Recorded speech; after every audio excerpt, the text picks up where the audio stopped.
Handa raw siyang humarap sa anumang investigasyon. Mula sa Senado, nakatutok live si Ruth Cabal. Ruth? Mike, sa isang privilege speech, iginit nga ni Senator Ping Lacson na si Senate President Manny Villar ang nasa likod ng umano'y double insertion sa 2008 budget para sa C5 road extension. Ayon kay Lacson, hindi raw naging mahira para sa kanya na imbestigahan ito. At ang sagot na hinahanap niya, nakita niya kay Senate President Manny Villar. Giit ni Lacson, di naman daw niya pinaratangan si Villar na binulsa ang 200 million pesos na pangalawang budget para sa nasabing proyekto. Pero nakakapagtaka daw kasi ang reaksyon ni Villar. But why did the leader of this chamber react so violently to the discovery of the double entry in the budget book of 2008? At sa sarili nating wika, kung sino ang unang pumiyok, siyang nangitlog.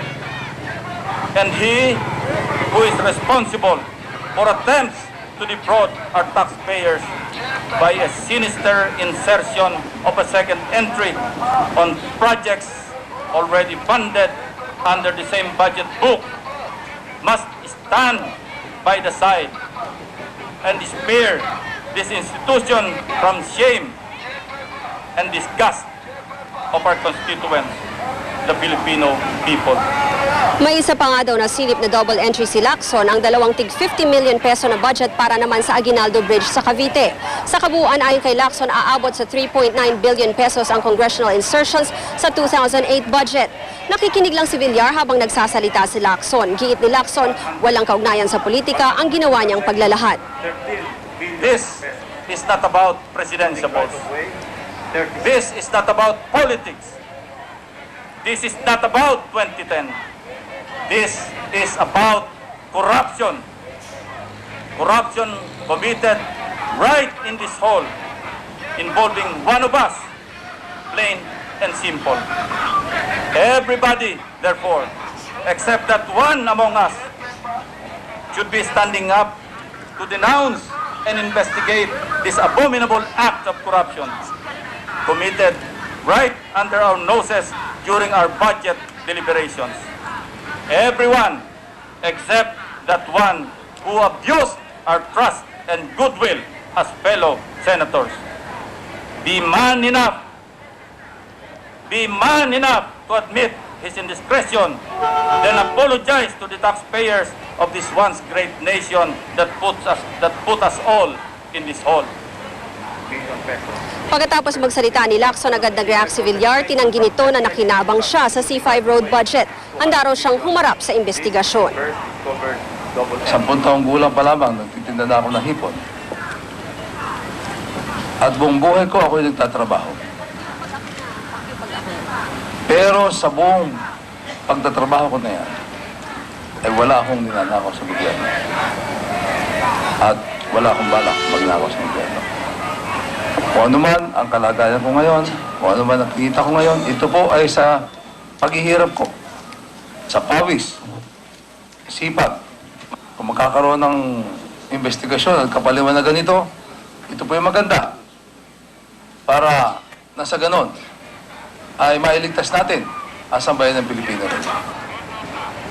Mike, mahigit isang oras na nga matapos itong speech ni Lacson, pero hanggang ngayon, nagdidiskusyon pa rin ang mga senador kung sino sa kanila ang unang pwedeng mag-interpolate o kung question nga dito kay Lacson. Kanina pa lumabas ng session hall si Villar at sa ngayon, ang nagpe-preside muna sa session ay si Senate President Pro Tempore Jinggoy Estrada. Mike?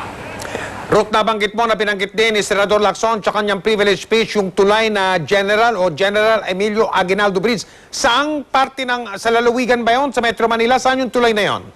Mike, yan yung sa may Cavite, no? At sabi niya, ito rin tulad rin ng case nga nitong C5 extension na for exactly the same project, dalawa pa yung appropriations na nakalagay sa 2008 budget. Tinawit ba naman si Senador Lacson na opisyal ng gobyerno, na tao o politiko doon sa tulay na yon sa Cavite? Ruth? May sinabi si Lacson na posibleng mga lawmakers daw ulit yung nag-insert itong budget pero hindi niya tinukoy kung ito'y kongresista o senador. Mike? Salamat, Ruth Cabal. Nakatutok live mula sa Senado. Dumipensa si El Shaddai leader, Brother Mike Velarde, sa pagkakadawit ng kanyang pangalan sa issue sa C5 Road Project. Giit niya, walang anomalya sa pagbili ng gobyerno sa pagmamayari niyang lupain na nasagasaan ng proyekto. Nakatutok si Maki Pulido. Exclusive. Sa iskandalong nabansagang Road to Nowhere na nakasentro kay Senate President Manny Villar na dawit maging si El Shaddai leader Brother Mike Velarde. Kumita di umano si Brother Mike di lang dahil sa pagbenta ng kanyang lupa na dadaanan ng C5 Road Project. Tumaas pa raw ang halaga ng mga real estate property development niya. Naging issue ang C5 project dahil sa di umano'y dalawang budget insertion o doble ang inalaang halaga para sa iisang proyekto. Hindi ko sumamanloob sapagkat una, malinis ang konsensya ko. Nadamay lang ako, pero ang target talaga nila si Manny Villar. Unang-una, sabi ni Brother Mike, hindi niya inalok ibenta sa gobyerno ang isang ektaryang dinaanan ng C5. Judicial expropriation daw ito, ibig sabihin, gustuhin man niya o hindi, kukunin ng gobyerno ang lupa. It is now in the court because I contested the price in court. They filed an expropriation proceedings against my property in court.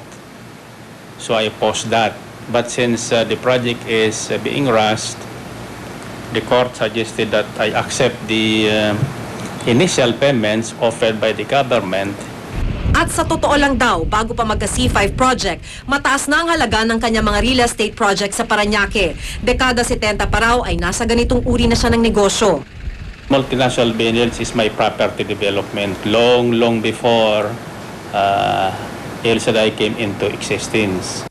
Tingin pa ni Brother Mike, walang maanumalya sa kinikwestyong budget insertion. Pero hindi raw masama ang loob niya kay Senador Ping Lacson ang nagpaputok ng issue. Idinaan na lang ni Brother Mike sa biro ang motibo ng pagkakadawit sa kanya. Baka inisip lang nilang pwedeng mag-team up si Villar at si Velarde.